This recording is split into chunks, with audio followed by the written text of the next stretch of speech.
Candide decided to go and reason somewhere else upon causes and effects, somewhere else, away from the battle.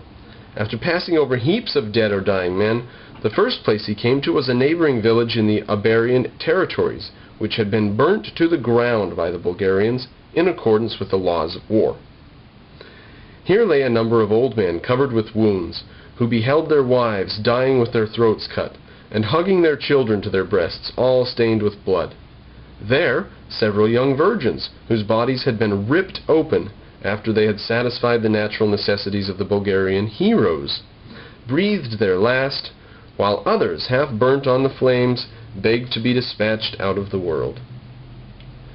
Now, apparently, he's describing a couple of scenes that he's probably seen sometime in his life. He did spend time in the Bastille. The ground about them was covered with the brains, arms, and legs of dead men. Candide made haste to another village, which belonged to the Bulgarians, and there he found that the heroic Abares, A-B-A-R-E-S, had enacted the same strategy. So the Bulgarians are bad, but so are the army that's fighting against them. From there, continuing to walk over palpitating limbs, or through ruined buildings, at length he arrived beyond the theater of war, with a little provision in his budget and Miss Cunegonde's image in his heart. When he arrived in Holland, his provisions ran out, but having heard that the inhabitants of that country were all rich and Christian, Holland? Well, rich, yeah. Christian? Yeah. He made himself sure of being treated by them in the same manner as at the Baron's castle, before he had been driven from there through the power of Miss Cunegonde's bright eyes. He asked charity of several grave-looking people, who one and all answered him that if he continued to beg, they would have him sent to the House of Corrections, where he would be taught to earn his bread. Now, he's come to this lovely country where supposedly everyone's rich and everyone's very nice, Christian. And they said, if you keep begging, we'll send you to the poorhouse, lock you up.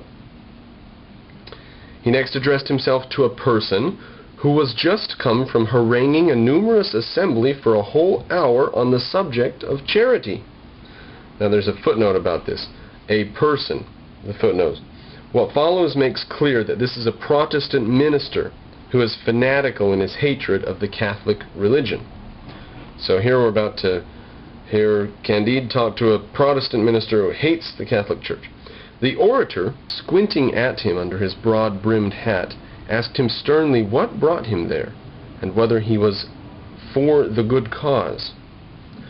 "Sir," said Candide, in a submissive manner, "I conceive that there can be no effect without a cause. Everything is necessarily concatenated and arranged for the best. It was necessary that I should be banished from the presence of Miss Cunegonde, that I should afterwards be flogged, and it is necessary that I should beg for my bread, till I am able to get it. All this could not have been otherwise." Right? Everything is the best that it could be. "Hark ye, friend," said the orator, "do you think the Pope is Antichrist?" Now, I pause for just a second there. I was talking to a couple of atheist converts in Utah before I moved to New York City. They converted from Mormonism they just got to a point where they just couldn't believe it anymore. And they watched Bill Maher's Religulous and stuff, and they said when it happened really fast. We just said to each other, we can't go to church anymore. Anyways, we were talking, and they said, I was saying how describing the things the Catholic Church did throughout the Middle Ages, and the Renaissance, and how it behaved in the Renaissance and suppressing thought and so on, you would think the Catholic Church were run by the devil. And I laughed. I thought it was hilarious. I mean, the churches around the world can all fight over who is closer to God or whatever, but they all admit that each is the other is a religion. But they corrected me. These Mormons said, that's actually Mormon doctrine. The Pope is the devil.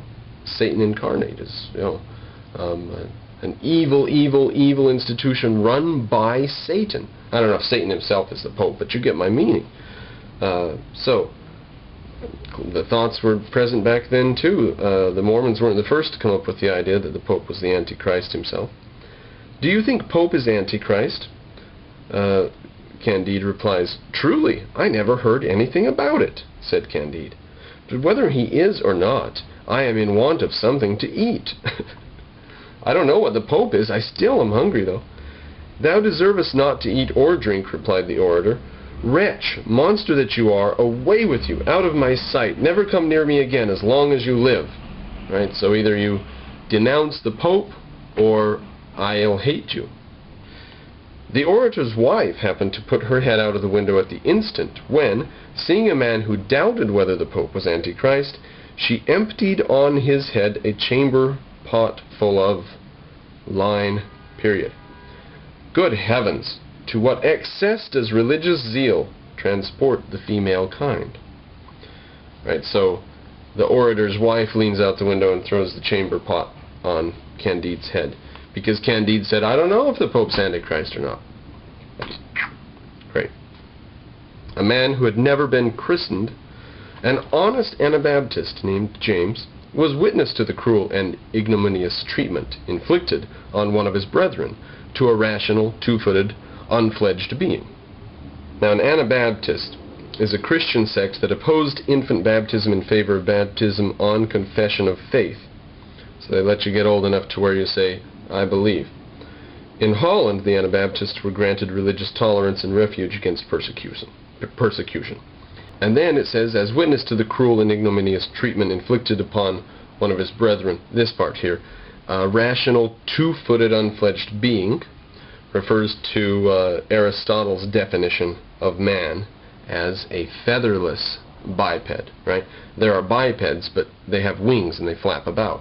We don't have feathers. Right? I think his better definition was to call man a rational animal. I think that was his superior definition to featherless biped. So this man, moved with pity, he carried Candide to his own house, washed him, gave him meat and drink, and presented him with 2 florins, at the same time proposing to instruct him in his own trade of weaving Persian silks, which are manufactured in Holland. Candide, moved by so much goodness, threw himself at his feet, crying, "Now I am convinced that my master Pangloss told me truth when he said that everything was for the best in this world, for I am infinitely more touched by your extraordinary generosity than with the inhumanity of that gentleman in the black coat and his wife." How does that follow?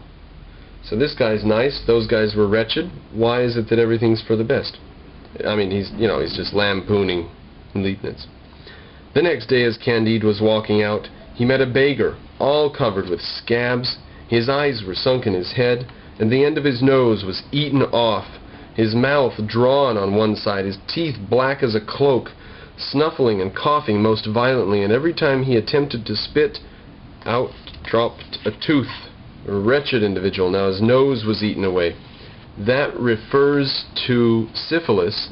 It is a completely different disease now from what it was back when it came to Europe. It came to Europe with the Columbian Exchange, if you didn't know. In 1493, there was an outbreak of syphilis, first recorded in Cordoba, I believe. And among Europeans, everyone's upset about smallpox among Indians, oh, we killed them off with disease.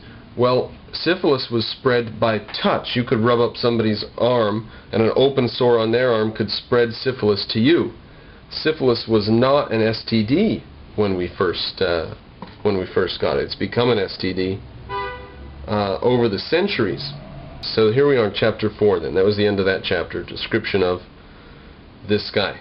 And chapter 4 tells you who the guy is. How Candide found his old master Pangloss again, and what happened to them. So this is his master Pangloss.